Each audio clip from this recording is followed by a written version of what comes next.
Vous avez pleuré pour Patrick Balkany ? Alors vous aussi, défiscalisez en faisant un don à Radio Parleur. Ça se passe sur radioparleur.net/don.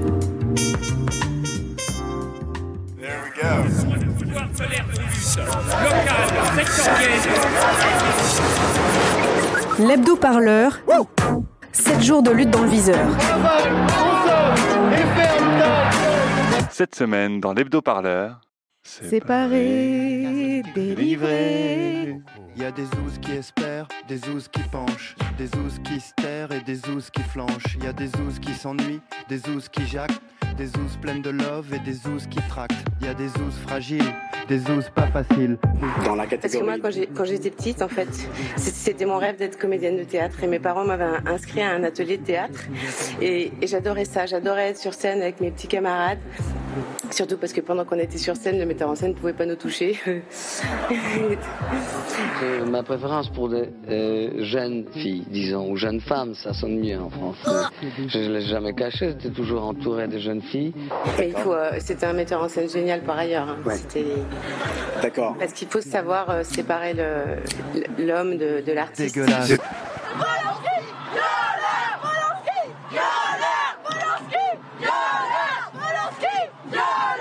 Ouh là là, elles accusent, c'est chaud. Depuis la sortie de J'accuse, des collectifs féministes ont multiplié les actions pour déprogrammer ce dernier film de Roman Polanski. Ma préférence pour des jeunes filles. Ce qu'a fait le Théâtre Auditorium de Poitiers. Mais l'affaire Polanski n'est pas la seule. Adèle Haenel, bonsoir. Bonsoir. Mais je suis choquée s'il fallait encore plus par le fait qu'ils disent qu'il m'a découverte. Parce qu'en fait, il m'a surtout détruite.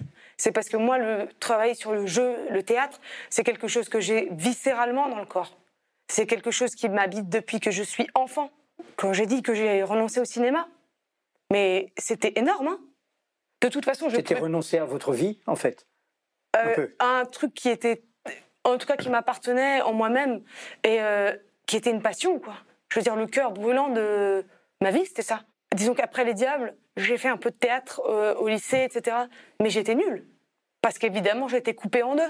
Ouais, c'est surtout les victimes qui sont coupées pour survivre au traumatisme. Séparer l'homme de l'artiste, voilà une préoccupation en train de se fissurer dans le monde feutré du cinéma. Bah oui, c'est tellement 2016, séparer l'homme de l'artiste. Maintenant, on a le droit de dénoncer les saloperies sexistes sans être traité de capot ou de collabo qui s'ignore. C'est cool, non ? Est-ce qu'on dissocie l'artiste de la personne ? Est-ce que Roman Polanski Oui, fait des on films ? dissocie. Est-ce qu'on va voir ses Il films ? faut dissocier. Bruno Solo au micro d'Europe 1 le 19 novembre dernier. Oui, ça va, il y en a qui ont du retard. C'est bon, je te l'accorde. Mais tu vois, le new, séparer l'homme de l'artiste, c'est le... Oh là là, il a été traîné dans la boue sur le tribunal des réseaux sociaux par la plèbe. Ouh là là, le pauvre. Le premier port, entre guillemets, dénoncé par la journaliste Sandra Muller, c'était le 13 octobre 2017. Elle avait écrit dans un tweet, ce qu'Éric Briand lui avait dit 5 ans plus tôt. « Tu as de gros seins, tu es mon type de femme, je vais te faire jouir toute la nuit. » Ça vous ennuie si je vomis ? Et elle avait créé à l'occasion ce fameux hashtag Balance ton port. Bonsoir Éric Briand. Bonsoir Thomas Soto, merci de me recevoir. Et je dirais victime du tribunal du buzz. Parce que moi j'ai été condamné par le tribunal du buzz. Et je peux vous dire que sur Twitter, on n'a pas d'avocat.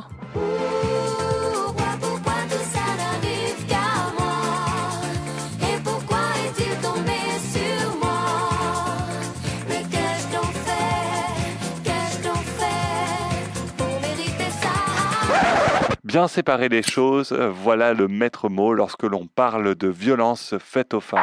Plus d'hommes, plus de femmes, des êtres humains égaux. Oui. Une espèce d'indifférenciation comme ça. C'est ça que vous craignez. Je dis plus de pays, plus de frontières, plus de races. Maintenant, plus de sexe, donc on invente un homme indifférencié hors sol.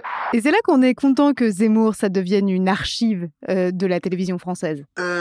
Est-ce que vous pouvez vous barrer maintenant ? Lundi 25 novembre, le Premier ministre Édouard Philippe conclut le Grenelle des violences conjugales par cette citation littéraire. Bref, elle est discrète, elle oublie qu'elle est belle, elle a sur tout le corps des taches de la couleur du ciel. Son mari rentre bientôt, elle ne veut même pas y penser. Quand il lui prend le bras, c'est pas pour la faire danser. Après la dernière danse, elle s'est pas relevée. et de conclure, on a tous dit « Ah, c'est dommage, ah, c'est dommage ». 37 femmes sont mortes pendant le Grenelle. On parle de vie. Ah, c'est dommage, c'est peut-être la dernière fois. Et c'est tellement dommage que notre Premier ministre ait si bien séparé la communication politique gênante du fond politique inexistant. C'est dommage, parce que derrière ces histoires-là, gouvernementales, il y a des vraies histoires. Des histoires de femmes. Je suis la fille de Josiane, assassinée par notre géniteur devant ma petite sœur de 10 ans et de moi-même âgée de 13 ans. Elle a été assassinée d'une balle dans le ventre et puis une dans la tête. Nous n'avons pas été pris en main psychologiquement, personne ne nous a aidés, ne nous a entendus. Nous, on nous a juste dit on n'en parle plus. La culpabilité, j'en ai eu forcément, j'étais à côté, je me suis toujours dit que j'aurais pu soulever la carabine. Mais très rapidement, quand j'ai su qu'il se promenait avec dans la doublure de son manteau, j'ai aussi très vite compris que de toute façon, il avait décidé de la tuer et qu'avec ou sans moi, il l'aurait fait. Nous avons été placés chez des frères de notre maman, donc dans des villes différentes. Ce qui a été difficile, ça a été la séparation avec mon frère et ma sœur. Parce que face aux violences conjugales, nous avions l'habitude de faire un. Le gouvernement annonce plusieurs mesures. 1000 nouvelles places d'hébergement pour femmes battues, mise en place d'un dispositif électronique anti-rapprochement, ainsi qu'un audit de 400 commissariats et gendarmeries pour améliorer le dépôt de plainte des femmes. Oui, allô ? Déjà, bonjour. Pourriez-vous m'expliquer le problème calmement ? Eh bien, rappelez-moi quand vous saurez articuler. Marlène Schiappa, secrétaire d'État chargée de l'égalité entre les femmes et les hommes, a annoncé notamment hier sur France Inter... Blablabli, blablabla. Tellement d'accord avec Clémentine Autain. Parce qu'on croit rêver, tu vois. 220 000 femmes victimes de violences chaque année.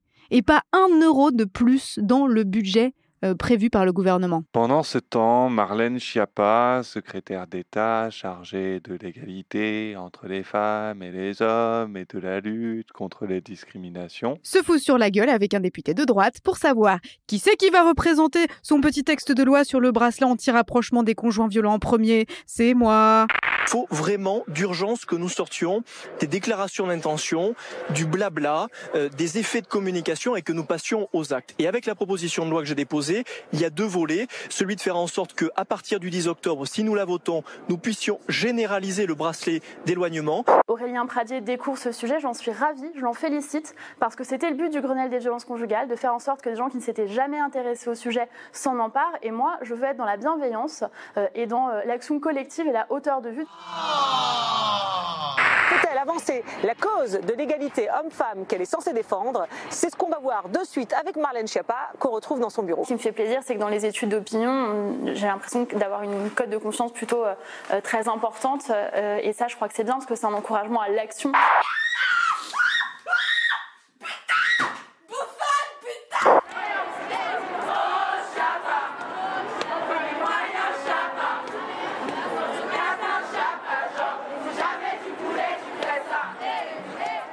Le samedi 23 novembre dernier, la seconde marche organisée par le collectif Nous Toutes rassemble au moins 150 000 personnes dans le pays. Féminisme, racisme, anticapitaliste. Féminisme, racisme, anticapitaliste. Féminisme, racisme, anticapitaliste. C'est près de 5 fois plus que l'année dernière. Ah, c'était presque parfait. S'il n'y avait pas eu la comique Marie Saint-Filtre qui s'était radinée avec 2 mecs torse-poil pour que les féministes les fouettent. Bah oui, parce que tu sais, les féministes, elles aiment pas les hommes. Alors du coup, elles les fouettent, c'est vraiment très drôle. Le téton, touche un peu le téton, ça fait du bien. Non, je regarde, ça va. Tout en violet, c'est le symbole des manifestants. Ah bon? Non, j'aime bien cette couleur en ce moment, je pensais que c'était à la mode. Celle qui se déclare humoriste aime faire rire des caricatures, explique-t-elle. C'est ainsi que lors de la marche des fiertés de l'année dernière, elle venait avec une pancarte. La manif pour tous soutient la Gay Pride. LOL. Elle avait rien à y foutre déjà pour commencer. Faut partir, s'il vous plaît. Parfois, il y en a qui meurent, qui meurent dans mes bras, mais c'est passionnel. Je vous demande d'aller là. Voilà, parfait. Alors que pour le coup, il y avait des vraies questions qui se posaient sur cette marche. Par exemple, le nombre réduit de messages de solidarité pour les luttes des femmes trans ou racisées, par exemple. Il y en avait, mais pas beaucoup.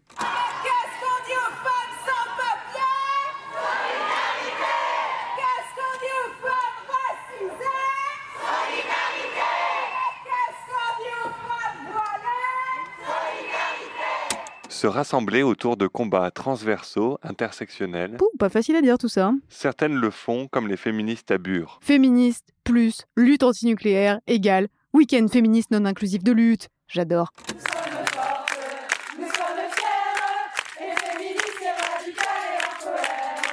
Le tout début, c'est une discussion avec 5-6 personnes qui s'intéressent vachement à l'écoféminisme. Mais en fait, on avait marre peut-être juste de penser ce truc-là, on avait juste envie de voir ce que ça pouvait donner. Et on s'est dit, mais en fait, on va penser à un moment, une action, un rassemblement autour de ces trucs-là et voir ce qui en émerge, quoi. Donc concrètement, ce ne sera pas du masque Jean-Paul Gaultier ou Armani, ce sera plutôt du masque simple mais efficace. C'est quoi le but de l'exercice un peu ? C'est genre apprendre à encaisser des coups aussi. Ouais, et aussi apprendre à pas avoir peur de donner des coups. En mode, en fait, t'as pas peur de taper fort, t'as pas peur de faire mal.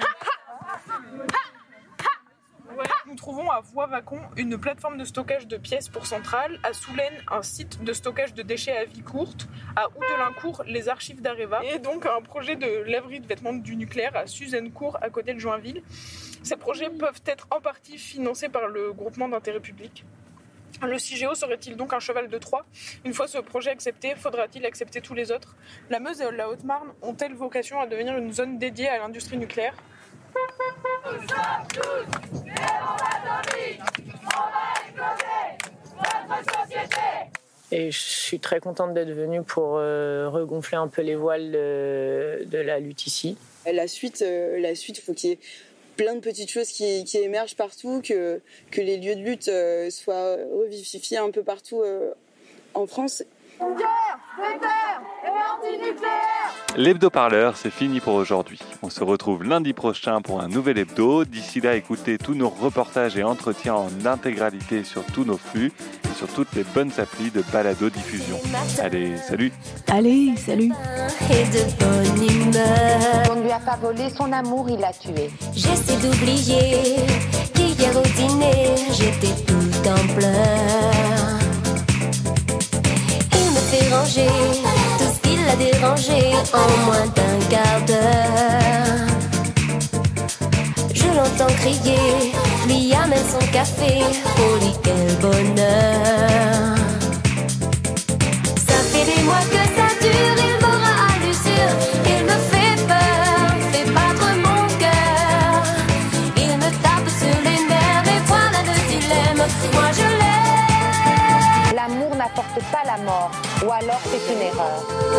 Pourquoi tout ça n'arrive qu'à moi? Et pourquoi est-il tombé sur moi? Mais qu'ai-je donc fait pour mériter ça? Et moi je trouve une seule chose, c'est que tant que les femmes accepteront d'être victimes au nom de l'amour, c'est foutu.